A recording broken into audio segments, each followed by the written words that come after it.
2 best import ng PBA maglalaban. Justin Brownlee at Ronde Hollis Jefferson inaabangan. Inaabangan ngayon ng basketball fans ang pagtutuos ng 2 best import ng PBA na si JB at RHJ sa huling laro nito sa Group C. Parehong undefeated ang dalawang teams na tinalo ang Bahrain at Thailand. Kung maaalala, naglaro bilang import sa TNT Tropang Liga ang ex-NBA player ng Brooklyn Nets na si Hollis Jefferson.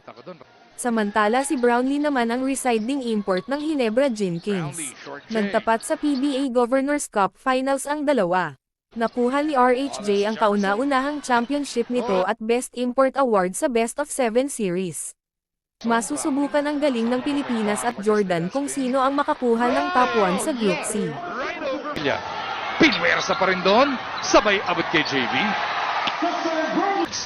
TNT goes to Pugoy, huli ka.